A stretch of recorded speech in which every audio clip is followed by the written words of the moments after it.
तो दोस्तों स्वागत है आपका इस नए वीडियो में। आज हम डिस्कस करेंगे कक्षा 12वीं का हिंदी का पेपर 2024। तो ऑब्जेक्टिव आपके हम क्लियर करने वाले हैं। तो फर्स्ट ऑब्जेक्टिव है सगुण भक्ति धारा को कितने वर्गों में बांटा गया है। तो इसे दो वर्गों में बांटा गया है। और दूसरा है जहाँ अर्थ से काव्य की शोभा बढ़ती है उसे अर्थालंकार कहते हैं। चूरन बेचने का काम कौन करता था। तो इसमें भगत जी चूरन काम बेचने का काम करते थे। और सौंदलगेकर मास्टर कौन सा विषय पढ़ाते थे। तो ये मराठी विषय पढ़ाते थे।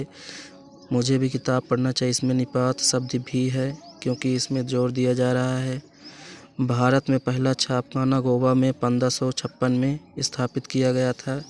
अब चलते हैं रिक्त स्थान में। तो रिक्त स्थान क्या है। कवि जग जीवन का भार लिए फिरता है। जहाँ उपमेय को उपमान से श्रेष्ठ बताया जाता है वहाँ पर व्यतिरेक अलंकार होता है। मुक्तिबोध उपन्यास के रचनाकार जयनेंद्र कुमार हैं।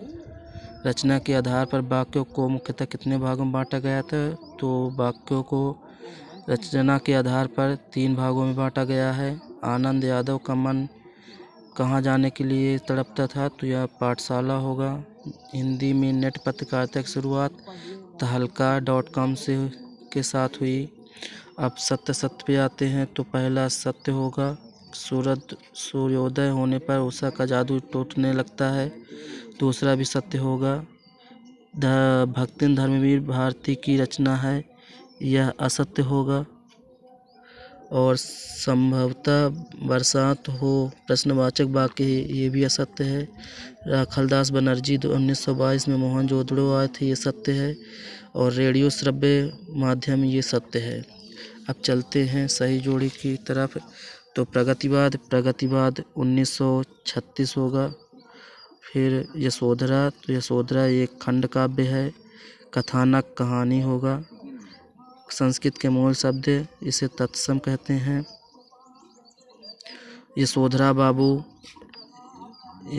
बाबू जो होगा इसका सिल्वर बैंडिंग होगा। और अंतरंग साक्षात्कार ये डायरी है। हरिवंश राय बच्चन हालाबाद। फिर चलते हैं एक शब्द उत्तर की ओर।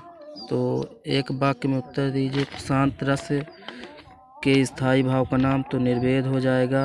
आलोक धनवा एकमात्र काव्य संग्रह ये काव्य संग्रह कौन सा है। तो दुनिया रोज बनती है ये जो है इसका काव्य संग्रह है। पहलवान लुट्टन सिंह के कितने पुत्र थे। तो इसमें 2 होगा। बाल बचना मतलब कठिनाइयों से बचना। सिंधु घाटी सभ्यता का सबसे बड़ा शहर मोहनजोदड़ो है। आमतौर पर रेडियो नाटक की अवधि कितनी होती है। तो इसमें 15 से 30 मिनट होती है। सूरज का 7वां घोड़ा किसकी रचना है। तो इसमें धर्मवीर भारती होगा। तो अगर आपका सभी क्वेश्चन सही हैं तो आप कमेंट पे डन लिखें।